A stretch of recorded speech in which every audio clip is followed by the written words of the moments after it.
What's up, y'all? Welcome back to the Flaming Up on Cap channel. It's been a while since I make a Flaming Up on Cap reaction video, and I feel like it's time. Dude, let me get some backstory in. I watch Willy Wonka Sunday afternoon. It's Wednesday right now. It's Wednesday night.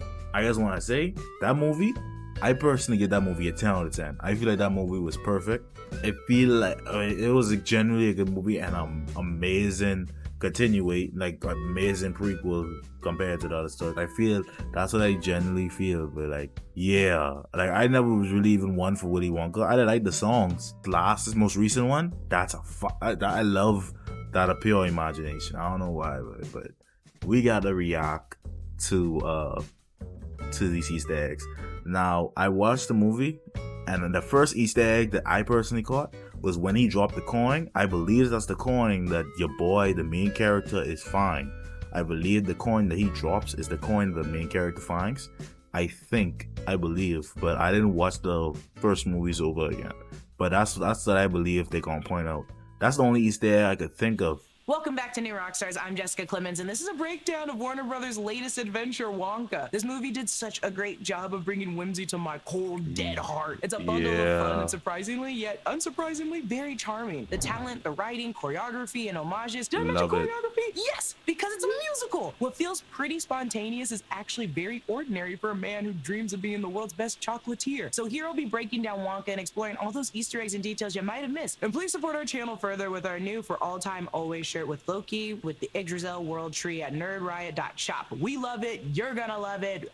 Everybody's gonna love it. Okay, let's get into it. The movie opens with the production logos and a little acoustic lullaby rendition of Pure Imagination, and that song makes me want to bawl my eyes out, but we'll save it to the end of the movie. Additionally, this is the first time I've seen the Roald Dahl Story Company production credits since Netflix acquired them a couple years ago. I think on the Wonka bar, the W in the middle is of course for Willy Wonka. That's Matilda to the left. Below is a mouse. I think that's for the witches. The top right is Mr. Fox, and the potion to the top left is probably George's Marvelous Medicine. We all tried taking I haven't seen that. Rock stars. You can also see a giant peach from James the Giant Peach in the bottom right corner. Gina found that because I can't see in that maze. When we meet our young Willy Wonka, played by Timothée Chalamet, he's got his iconic top hat, cane, and purple suit. Fun fact, the costume designer for this movie is Lindy Hemming, who also did costume design for The Dark Knight. It's also not surprising that he somewhat resembles the Joker. Timothy mentions in an interview with BBC Radio 1 that since he's the young Wonka who hasn't made it yet, his outfit must be battered and tattered and bruised, like the Joker's. Wonka jumps off the ship, waving goodbye to his fellow shipmates, and rides into town on Moreau and Phil's wine truck, because we all know candy is dandy, but liquor is quicker. See what I did there? I'm full of imagination. This scene where he spins on the pole is when he notes in the same BBC Radio 1 interview he pulled his shoulder and how grueling and physically challenging it was to do a musical, but equally as rewarding. And when you see this movie, you see how rewarding it can be. We then see Wonka's competing chocolate, Slugworth, and Fickelgruber. Also, how funny is the dance scene when we see he's actually dancing alone? It's just hilarious. This is also where we're introduced to Officer Adable, played by Kobna Holbrook-Smith. I love how old and jaunty everything looks. This movie is set 25 years before the events of Willy Wonka and the Chocolate Factory, which was set in the movie in 1971, so it's the late 1940s. The production design is led by Nathan Crowley, who also worked on The Dark Knight and did production design for The Greatest Showman. Paul King, the writer and director, said that was a really beautiful movie that was shot on a really tight budget. He really pulled it all off. And David Hammond was also one of the producers. He did Barbie and Harry Potter. So with that combined willpower and Willy Wonka, I assume there was a lot of world building going on here. When Wonka's sad but still optimistically walks down the stairs in the beginning number, he does the Gene Wilder iconic walk down and walk back up the steps he did during Pure Imagination. And then walk back up.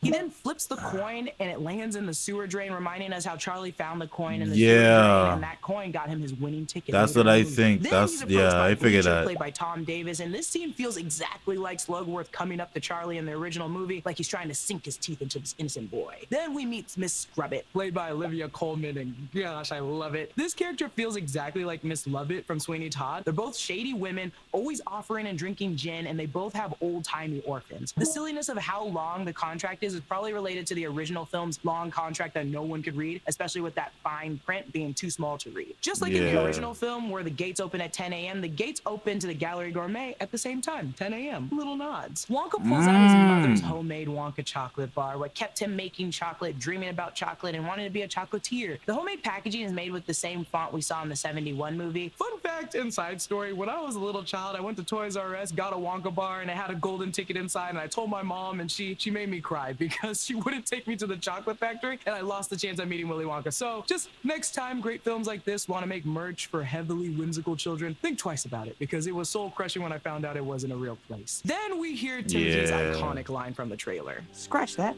reverse it. We know that comes from the original movie when Willy Wonka ushers all the guests into the factory. Scratch that, reverse it. Wonka then plays his little flute to fix his pitch. Later, we see Hugh Grant as the Oompa Loompa use it as a call out to Gene Wilder, playing that bad boy after every child was in danger. Wonka sings his song You've Never Had Chocolate Like This, where he describes finding these hoverflies in Mumbai and they lay chocolate like eggs. Willy Wonka always mentioned his days traveling to find the Oompa Loompas in Loopaland in the original movie, and in the 2005 one, he was always traveling to find the next best flavor. Then we meet the real competition. We got Prognose, played by Matt Lucas, Fickelgruber, played by Matthew Baton, and Slugworth, played by Patterson Joseph. They're wearing green, yellow, and blue, and I couldn't get that out of my head. It feels like they're wearing the matching wardrobe to like the Lollipop Guild from Wizard of Oz. They might be my favorite villains of all time, and they're having so much fun in these roles. I love them so much in this movie. Then we know what this scene reminds us all of, the fizzy lifting drinks. They fill you with gas, and the gas is so terrifically lifting that it lifts you right off the ground like a balloon. They even make a comment how they're gonna fart it out later, a different gas that the fizzy lifting drinks gives you. A mysterious vault teeming with danger and wonder has opened. Are you ready to embark on this secret journey to explore the relics and ruins? Now, Magic the Gathering is letting you take on the role of legendary explorer Lara Croft in their new secret lair collaboration. Yours today. Then we're introduced to the chief of police, played by Keegan-Michael Key, who's in the I saw that. But his character is also very fun, and you can tell he's improvising the entire time. We're also introduced to the rest of the team: Jim Carter as Abacus Crunch, the accountant; Natasha Rothwell as Piper Benz, the plumber; Raki Thakra as Lottie Bell, the telephone operator; and Rich Fulcher as Larry Chucklesworth, the comedian, who I think is actually a comedian or just does a million comedic roles. He should be familiar to you. So if you sign the contract without reading fine print, you have a debt to Miss Scrubbit, and you must pay that debt by cleaning all of her laundry. Abacus says you're on suds, and that should immediately remind you of this scene. Swifter than eagle, stronger than lion. But the entire washing clothes scene should remind you that Charlie and his mom have a heart-to-heart washing clothes the same way. Then, later, making it into a working Rube Goldberg machine should remind you of the everlasting gobstopper machine. He even uses winter coats because the concoction is too cold, or a shoe when it needs a kick. Then we hear Sweet Tooth, which is literally my favorite song on the soundtrack. I love this song. When Wonka runs out of milk to make chocolate, Noodle offers a bottle sitting on someone's doorstep, which Wonka is heavily against because it's stealing, and we all know how he feels about Tooth. You stole the fizzy lifting drinks. Also, Wonka says, A, that's stealing, and C, Willy Wonka doesn't use cow's milk, showing he's still just very illiterate. Then we meet the security guard of the zoo, played by Simon Farnaby. Love him in Ghost. He's also the co-writer for this movie. The Big Night Out chocolate is like the 3-course meal and a stick of chewing gum that Violet Beauregard consumes in the 71 film. Wonka has this weird connection to flamingos. I thought about that when I watched At the zoo, they mention how flamingos don't fly because they need someone to show them, which could be a metaphor for how Wonka needs assistance and his eyes are opened by his friends. Paul King mentioned in a Letterboxd interview, Willy arrives and believes if you tell him to work hard, everything will fall into place. But of course, it's not always that straightforward. He wanted to show and relate to everyone. In this way, Wonka can. It's not always going to work out, and that's okay. Sometimes you need a secure support system to get you through it all. Another song that I really love is Willy and Noodle's zoo song. It's so precious. Noodle, doodle, body. Well, wait. Doodle, doodle, pumpkin strudel, da da da da da da doodle. But this music, that movie, Wonka, was beautiful, bro. I don't know how to describe it. I had so much fun watching that movie, and how his mom is trying to cheer him up. This also resembles the ending of the original Charlie and the Chocolate Factory movie when the rocket elevator comes out of the ceiling. I might be reading too much into this scene, but in this scene where the chief officer is dunking Wonka's head into the fountain, he says, "You understand me?" Wonka yells back, "There's water in my ears," which reminds me of this scene of someone yelling at Wonka and him just outright ignoring that child. We also see Wonka's been handing out these lifetime supplies of chocolate vouchers. He said he'd give Noodle her share going forward. Then we meet our Hugh Grant Oompa Loompa, and this Oompa Loompa is very sophisticated. He then starts doing the Oompa Loompa song and dance, and it's pretty cute watching Hugh Grant do all of this. Then he gets the best line. He exits saying, "Good day." I said, "Good day, sir." It's probably everyone's favorite line from the original movie, the most iconic. I forget in his upgraded Willy that was Wonka even hat there. and coat, he walks the red carpet like he did in the original movie, guiding his followers inside. They tried to do the Gene Wilder roll-in. The role itself is nearly impossible, Timmy said with BBC Radio 1. He assumed in the original they built a hole in the ground for Gene Wilder, but they couldn't make that scene happen. The little Wonka candy shop feels like a mini version of what the factory looks like in the original movie. Edible flowers, grass, cups, and buckets. It's the same whimsy even when a child is picked up and lifted to some treats like Veruca was in the movie. They eat clouds here, and I just love this. I love this too much, and the song is so sweet. Paul King, how dare you? In Noodle's flashback story, she's tossed down a laundry chute as a baby to be orphaned, which feels loosely like Veruca Salt being launched down the trash chute that leads to the furnace. When Noodle and Wonka are left to drown in chocolate, it makes you wonder, if this is the prequel to Willy Wonka Gene Wilder, shouldn't Gene Wilder have been like really caring about Augustus Gloop, seeing as he's been in the— That's what I thought about that.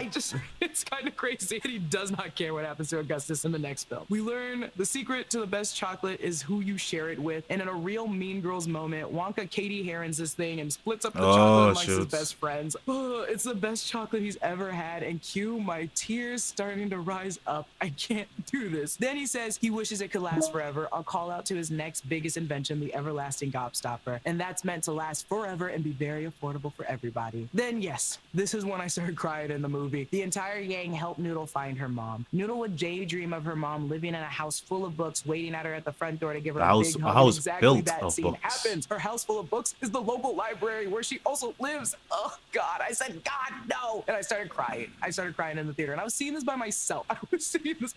Throughout the movie, Scrubbit calls Noodle a bookworm, or says she lives in her books, and we know why, because she's just like her mom and she likes reading. Oh God, she's me. She's me for real. Then we get Timothy's acoustic version of Pure Imagination, which made it worse. I was like, stop this. I was crying like crazy. Then the Oompa Loompa says another famous Gene Wilder quote, "So shines a good deed in a weary world." Hugh Grant got the best lines. The pre-Wonka factory is beginning. He builds, or I mean, this could also be him imagining, but I think he's building. But he's got the chocolate river and yellow teacups from the original movie. And that's it for my breakdown on Wonka. I really love this movie. It's perfectly silly. It's very whimsical, and it gives you the same feeling Paddington did. It worked very well, and I watched it twice and would see it again. The songs are catchy, and it just all works. Follow me on Twitter and Instagram. I about to watch this again for real. Rockstars, and subscribe to New Rockstars for more analysis of everything you love. Thanks for watching. I said good day. I said good day.